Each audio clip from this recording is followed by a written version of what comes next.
Okay, hey guys. Hey, welcome back to the D-Pad. We Tune in to last episode for a curious story at the end. Yeah, we're here. This is part 100 of Pokémon Moon. We're overdosing on Pokemon Moon. Congratulations. You look pretty good for someone who shot up a ton of Pokemon Moon. Oh, man, we got part 100 of Breath of the Wild, part 100 of Pokemon Moon, and then the next time you are in, your second episode back will be part 100 of Pokemon Sun. How am I so far from you? I think when I lost Towel, that's where things started to slip a little bit. I think I started taking like one extra episode per branch, and it just kind of piled up after a while. Cool.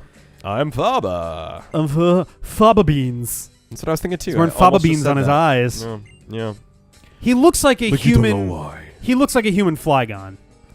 That's true. He does. I wonder if that's intentional. So, but he doesn't have a Flygon. Do you think anyone watches Pokemon Moon and not Pokemon Sun? Maybe. Oh, actually, or vice versa. I bet there are people who watch one game and then go back and watch the other, which has got to be interesting because you see in the face-offs and our stories some really interesting stuff that has no context until you go back and watch the other. That almost might be a more interesting way to watch it. But then I'm realizing, like, is it okay for me to spoil things? But I guess we... The implication from the preferred way to do the Pokemon Rivals series is alternating as we do in real time between watching them games. as they go up. I guess, should we be more cautious about cross-game spoilers? I think we just got to live our lives. You know what I mean? Like, I was going to talk about the plot we find out in 5 minutes, but you know what? It's we'll easy it's for about me to to wait happen, the 5 minutes, and then we can talk about it then. But yeah. So Hypno, that's right. I got to get fucking Tuba way the hell out of here. So yeah, Pokémon 99. Got a No, it's Pokemon 100. There. This one is 100, right? Yeah. Yeah, but the last one was where that story was. Yes.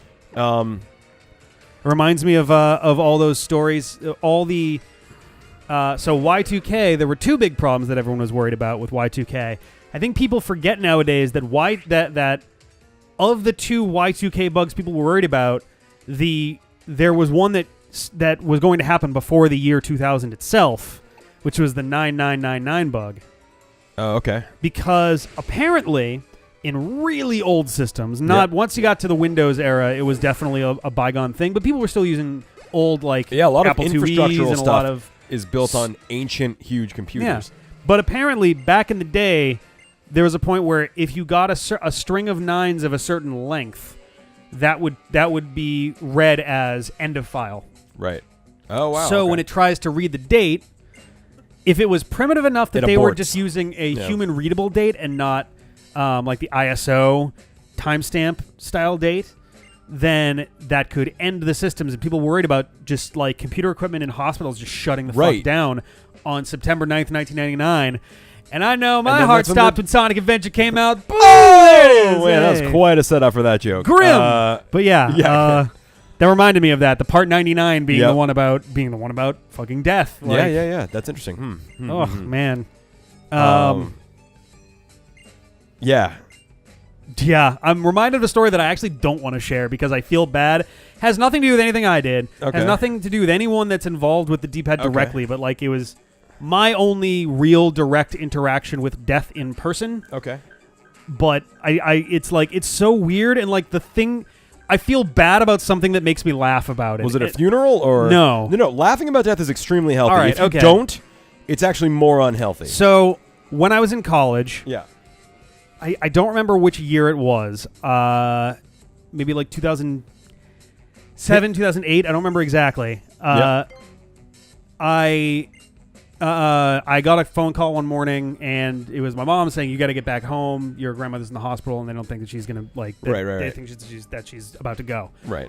So I did. I hop in the car. I fucking fly out. Literally 15 minutes later, they're like, "She's gone." I was like, "Holy shit, that was fast." Yeah. Like I just got onto the highway. I had an hour to go. Right. So I get there. It's me, my sister, my cousins, my dad, my aunts and uncles, and all them. Yeah. And, like, everyone's really somber. Everyone's kind of emotional. It's a very tough kind of moment.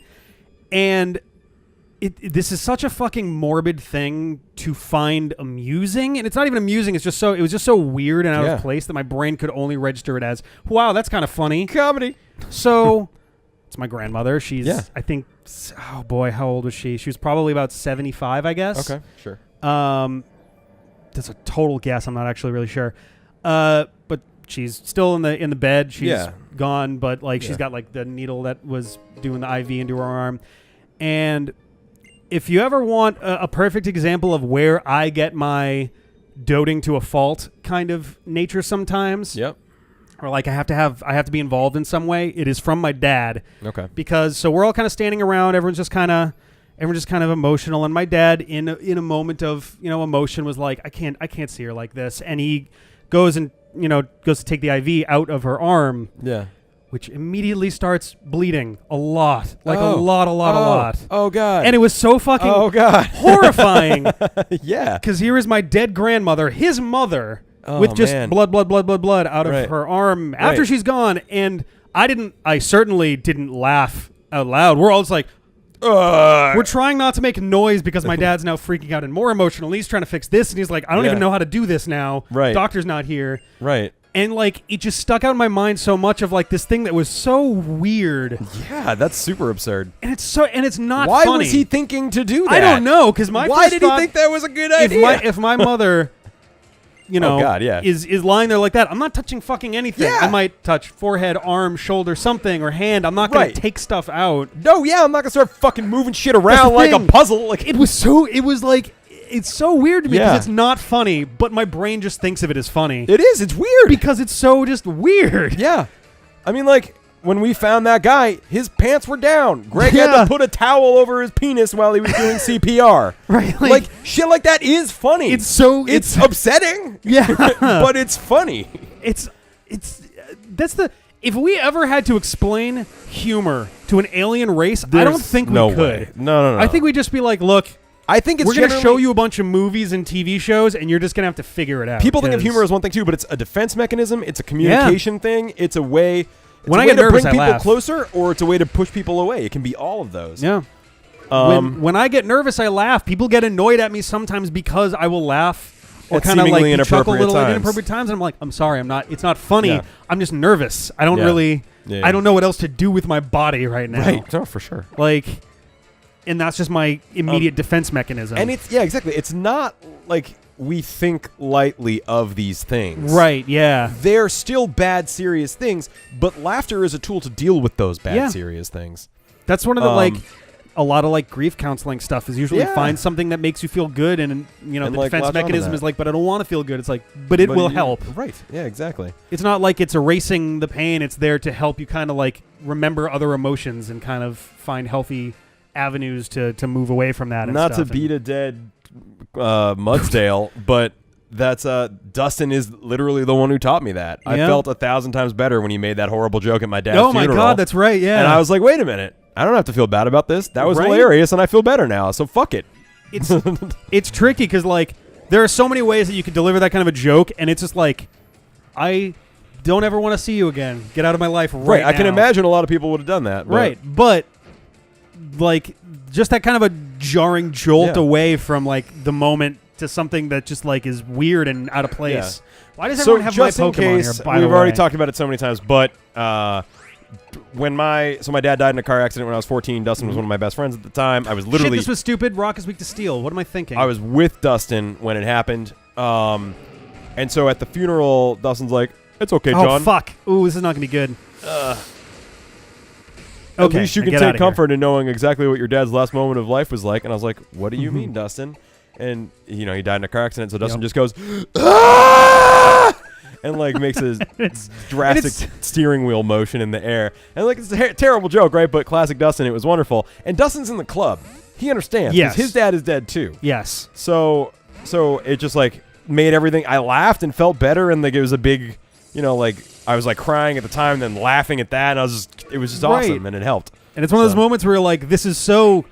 It's almost like so anti-funny that it swings back around. Yeah, exactly. Yeah, Like, or I guess, all right, it is funny, not anti-appropriate, like not inappropriate. It's Yeah. like so far in the other direction Right. that it like integer underflow comes Right, back to being yeah. the perfect kind of.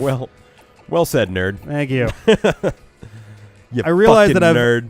I've dropped that reference now and then and kept referring to it as integer overflow and realized, wait, but that's the wrong thing sometimes. Right. It can be. I mean, either. it's the same concept for Yeah. overflow and underflow, but Yeah. oh man, Blam blam. yeah.